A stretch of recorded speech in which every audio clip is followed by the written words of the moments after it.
The magic of listening. We often choose to withhold our natural ability to listen. Sometimes we prefer to speak our own mind rather than listen to someone else. Other times we may begin by listening, but then stop when the content starts to irritate us or somehow threaten our own beliefs or opinions. We may choose not to listen simply out of habit by engaging conditioned social responses that move to support, appease, or problem solve for another, rather than simply hear unadulterated what is being expressed without our influence.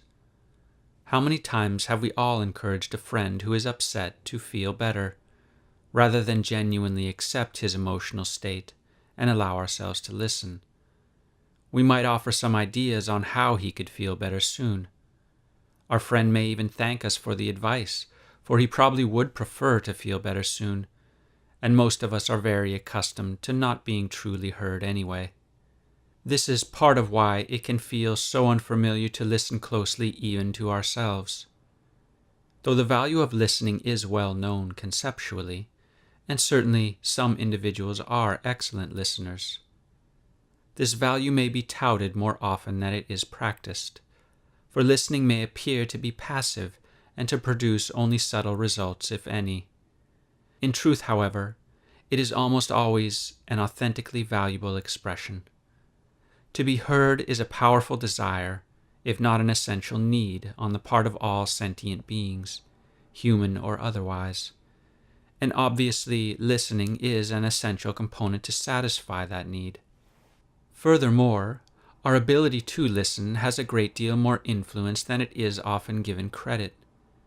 Listening can almost immediately change the energy state of a situation, of an individual, or of the body in particular.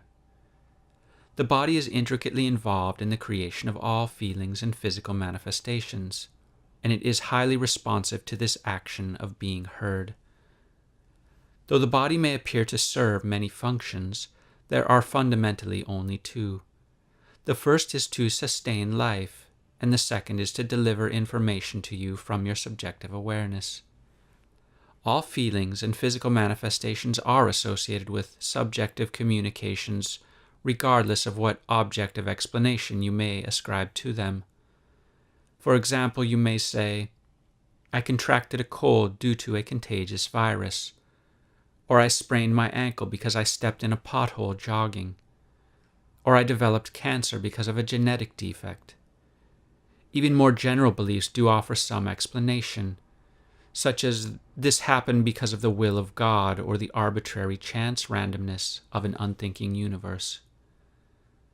These are potentially even accurate explanations from a certain frame of reference, but they also tend to reinforce our lack of creative role in our experience, and they offer minimal information about what we are actually trying to communicate to ourselves with a given manifestation. This is because they are not genuine expressions of listening to ourselves or others, but rather they are expressions of telling ourselves how it is according to our current notions. They may be enough to satisfy curiosities or confusions about why something happened. They may even lead to strategic ideas about how to eliminate an unwanted manifestation or sustain one that we prefer. But unfortunately, they rarely satisfy our body's need to deliver a message to us, and when the body is not satisfied that it has accomplished this function, it will continue to attempt to deliver the message as directed by the subjective awareness. The longer a message goes undelivered, the louder a body signal or manifestation tends to become, and the more difficult it is to ignore or avoid. In an extreme, the discomfort of an unwanted signal can even start to erode one's desire to go on living, or a manifestation can begin to literally threaten one's ability to. The good news, however, is that it can be surprisingly easy to listen to the body and receive the messages being transmitted. Though some individuals are more adept at listening than others, all of us are inherently capable of it to some degree or another, and often simply allowing oneself to feel into a signal is all that is required to satisfy the body and induce it to begin to relax, release, and heal. Often this occurs without explicitly trying or perhaps even noticing, especially with signals we appreciate, like feelings of joy or satisfaction. It is the signals we don't appreciate, like fear, sadness, or some physical pain, that we more often tend to avoid. But regardless of our preference for a signal or not, feeling into it generally requires very little time when done in a focused manner, usually on the order of seconds or at most a couple of minutes. To an extent, you can even do this for another individual if you can listen to her with enough empathic sensitivity that her body becomes satisfied it has been heard. It is also possible to take this action of listening to still another level, or should I say, to another layer. For the body is always expressing energy in association with signals and manifestations.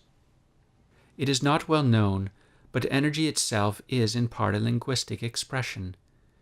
It is the native language of the body, and with dedication and practice, it can be learned, read, and translated by us directly into very specific and meaningful information about our subjective communications. Energy is very influential to the way physical manifestation plays out.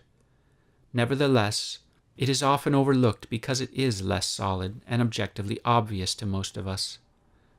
We pay more attention to what has become rote sensory information, and we tend to push forward regardless of the energetic environment. But developing one's ability to be more energy aware and to listen to what it conveys can have truly magical results.